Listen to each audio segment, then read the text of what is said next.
You're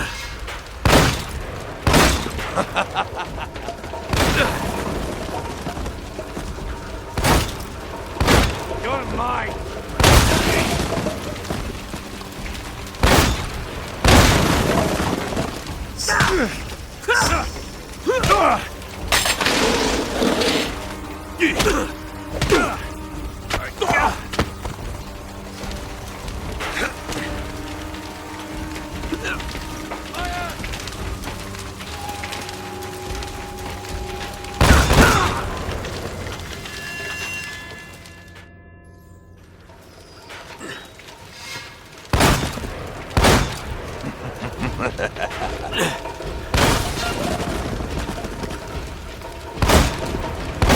You're dead, Drake!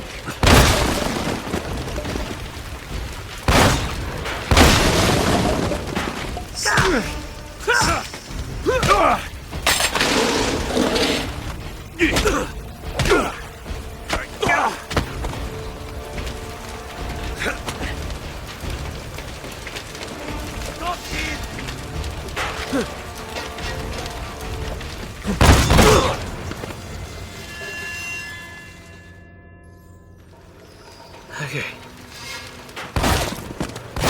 You're dead, Drake!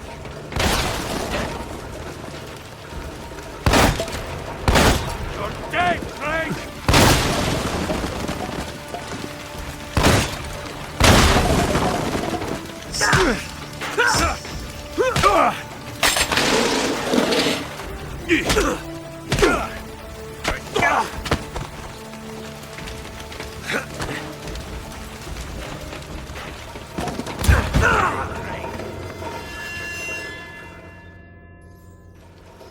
All right.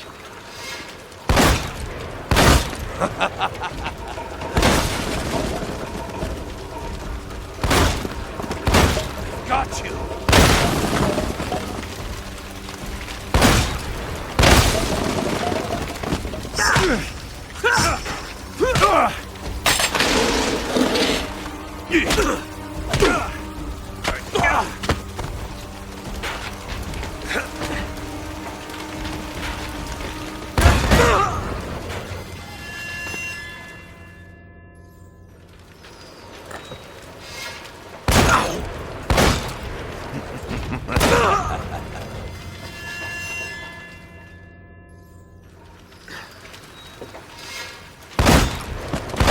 But mine!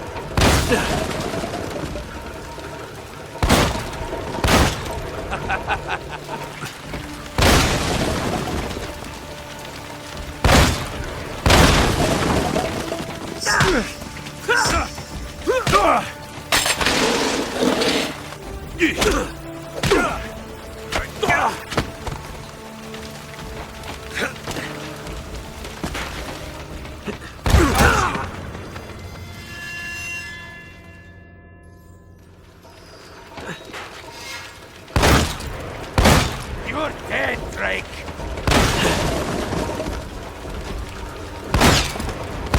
You're dead!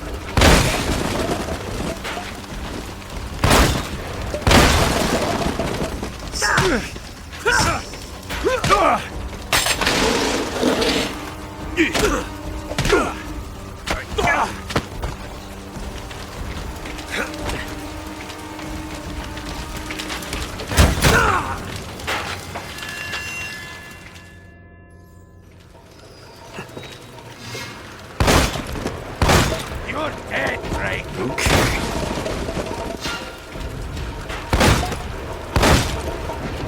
Ah, crap.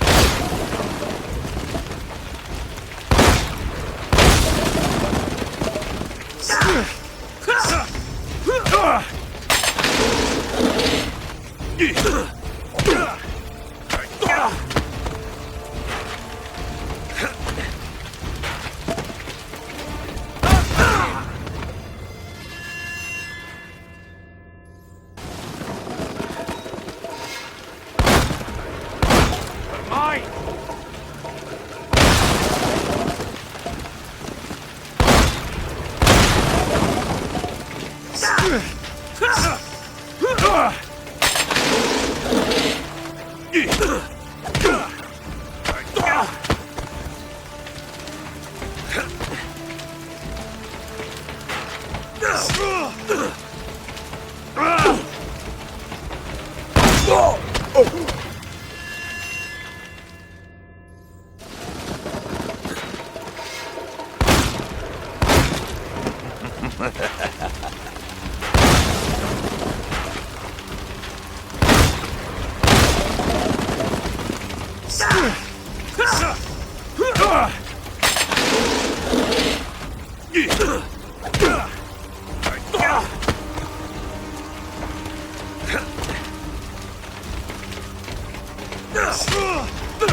You're mine!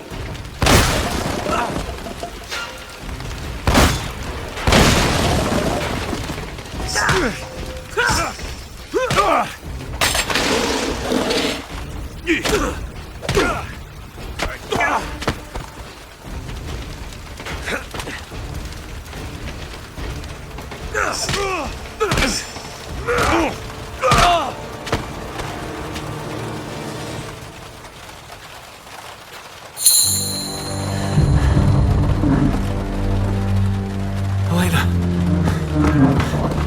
Elena! Oh, God. Elena! Come on. Can you stand? Okay, come on. Okay. You all right? Oh, Nate!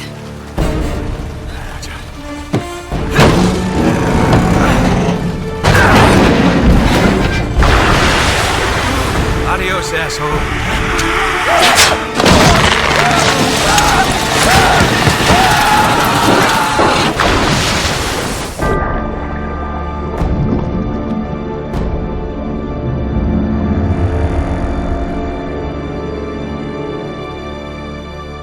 Oh my God.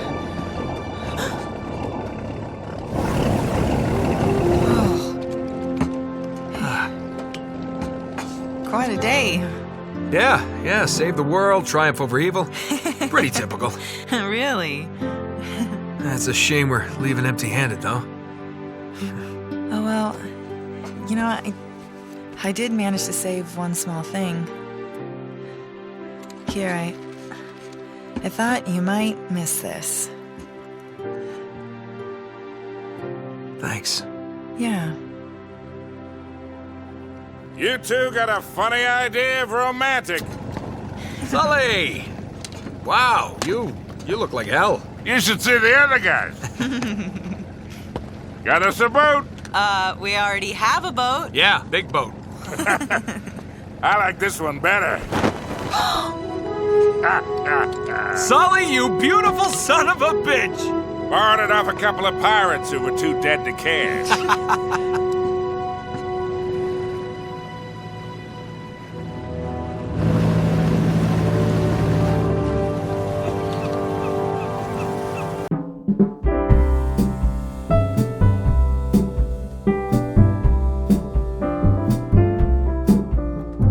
Deck the halls with boughs of holly, fa la la la la la la la la.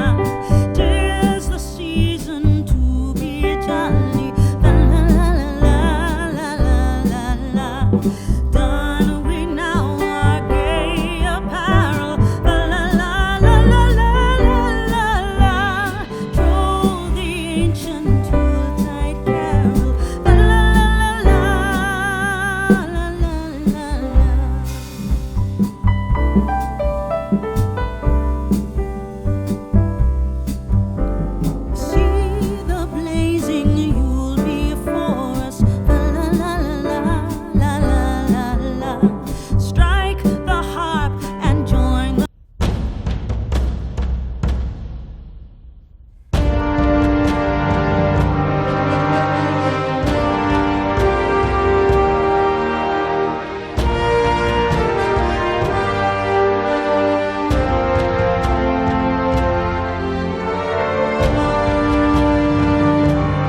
When we set out to work on our next-gen game for the PlayStation 3, we really wanted to do something special, something that was completely different that nobody's ever seen before. You know, we looked at what was out there, the landscape of games that were being developed, and everything sort of had this dark and gray or brown look to it. So we wanted to go completely opposite that, and we wanted to have a game that when somebody just caught it out of the corner of their eye walking past it in the store, they'd be drawn to it right away and just have to check it out and see what's this game all about.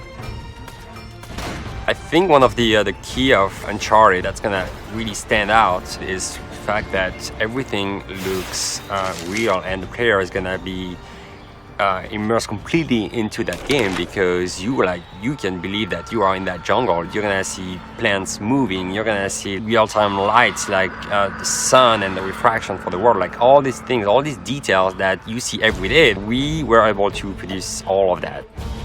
When we set off to make a brand new franchise, what we wanted to do was sort of embrace the action-adventure genre in its sort of classic form, but in a contemporary context. So we looked at a load of those matinee serials from the 30s, lots of chases, running around looking for treasure, unlikely allegiances with a whole crazy cast of characters, lots of narrow escapes and risky situations. So we took all of this stuff and then started to look at how we might be able to reinvent it for the 21st century. With the look of Uncharted, we wanted it to stand out from all the other games that are being developed of the next generation consoles. We wanted it to have this lush, organic feel. We didn't want to have the same gritty and dark corridors that so many of these games have you running around shooting aliens and fighting monsters in. We wanted you to be in this lush, tropical jungle that really immersed you and made you feel like you could feel the moisture in the air. It's a stylized reality, and there's a little bit of vividness in the colors that we're choosing, and everything's got this sort of larger-than-life quality. Naughty Dog has a legacy to try and put its mark in the art world and in games. So shapes and color both have a lot to do with the readability of an environment, leading the player into an environment, and how you're supposed to feel inside of that environment. So with the power of the PlayStation 3, we really felt like we could create environments that were believable and authentic. So we did a lot of research and tons of photo reference, but we also tried to put a twist on it and give it our own style. So our concept artists would take these photos and embellish them and really set the direction for the overall look of Uncharted. We invested a lot of time in our rendering engine to make sure that the differences in texture between a glossy palm frond and the rough surface of some stone would really be a good, clear read for the player and just lend all of this believability to the environment. We always try to have some things that in a game that never been done before. Water was one of them, and we are really happy because it adds a lot to the realism of our jungle.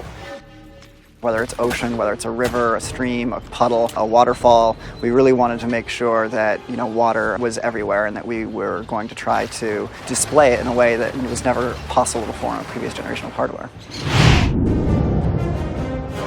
So we wanted the story in Uncharted to have historical relevance. So we decided to focus on a historical figure that, you know, everybody knew from their 4th grade social study class, you know, Sir Francis Drake. He was out there basically robbing the ships that were coming back to Spain with all this gold from the New World. And we wanted to explore the areas that were kind of foggy in the history books where, you know, maybe not all the details were clear. And then what we did is we ran with it and explored the what if. What if Sir Francis Drake did have children? So our hero, Nathan Drake, believes himself to be a descendant of Sir Francis Drake, and there's treasure out there all over the place, and it's Nathan's job to go find it.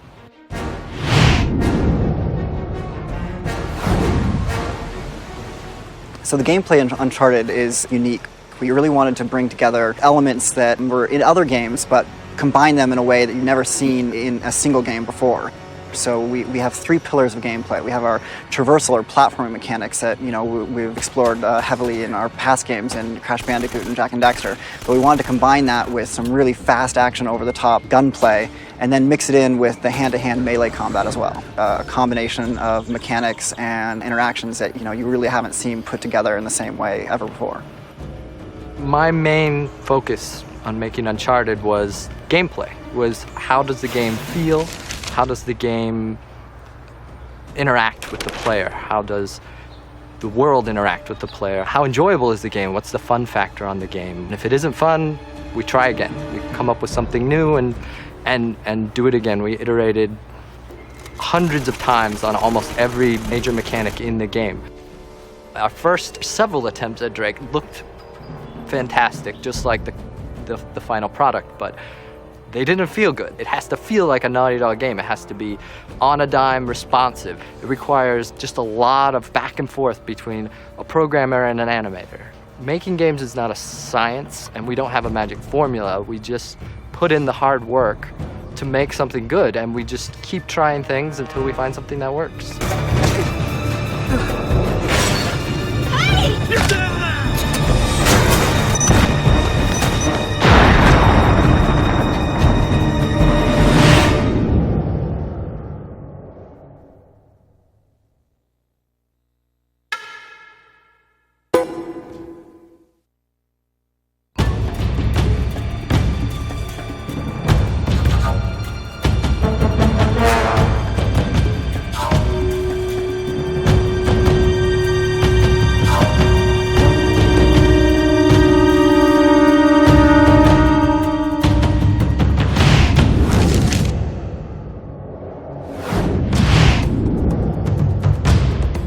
We drew a lot of our inspiration for our characters from the classic pulp action adventure stories that you've seen in books and movies and comics. One of the hallmarks of this genre is the fact that you have a very relatable hero who's kind of an everyman. All of the heroes are really recognizable human beings with all of our strengths and flaws. And we figured out that that was something very important for helping audiences connect with the character. This is finally it. It's not just the fact that you have chases and gunfights and a heroine and all this other kind of stuff. It's the fact that the characters are real people. They can make mistakes, but be heroic. Nathan Drake is our hero, and he's the kind of guy who knows how to handle himself in a tight situation. But he's really just a guy in a t-shirt who finds himself in a difficult situation and has to rely on his wits a lot to save the day. Elena's a really cool character. I think she's something a little bit new and different for video games. She's a bright, self-sufficient young woman. She's very curious. She has this strong intellectual drive, has a kind of unconventional beauty. And there's this immediate chemistry between her and Nathan that really helps drive the story forward. What's going on? Pirates! Pirates? Then there's the character of Victor Sullivan. He's kind of that guy's guy adventurer. He's the consummate con man in a world of con men. There's nothing here, Nate. Let's just keep that between us.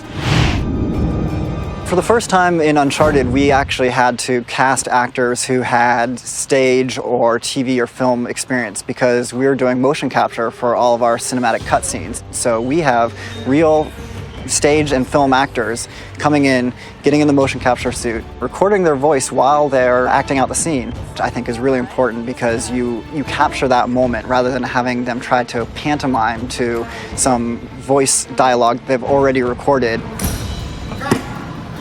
The physicality that's demanded in doing motion capture and creating, an action film, essentially, has been tricky. All the stunt work we have to do here, I go, is this my job? This is so much fun. But at the same time, the next day, I'm like, oh my word, I am so incredibly sore. Well, I think the coming together of film, stage, and video and games is happening right here on the mocap stage. I really stage things as if I was doing a play or a scene from a movie. I had no experience.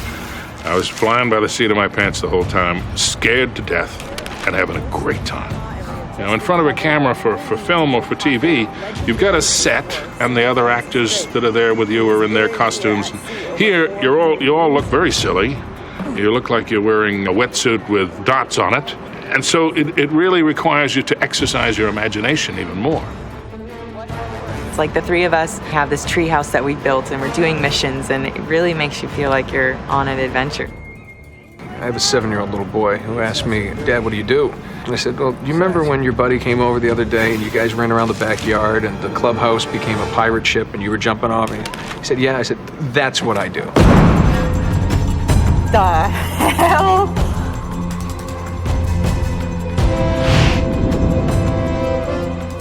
This is not a period historical adventure. It's a contemporary adventure. And so if we went with completely a classic approach to the music, kind of big orchestra, big traditional instruments used in traditional ways, to me that would have felt out of sync. Working in the action-adventure genre musically, you can frequently find yourself falling into a lot of cliche sort of action-adventure things musically. So we've tried really hard throughout the project to do things that people have never heard before. So the composer that we sought out actually is a guy named Greg Edmondson. Really great guy, really talented, and he's the guy that did all of the music for the television series Firefly. The way he was able to take unexpected instruments and use them to sort of support the story in this adventure, I thought, well, here's a guy I think who could get what we're after. Because you were on this island and you did not know where you were, and you were searching for something primitive, they thought this would be fun to use unusual instruments that don't get used a lot, and to use things that we do here, but not to use them in a normal way. And that sounded really intriguing to me. I like that kind of stuff. You can get all sorts of strange, unusual, weird ethnic instruments and play them in any number of ways, and it's just fun to do. He left a lot of room in the music, and he infused a lot of rhythmic excitement into the music so that it's both engaging melodically and texturally, but it's also very malleable for us in post. We can shape it to the world and let the world breathe and let the sounds of the jungle come through.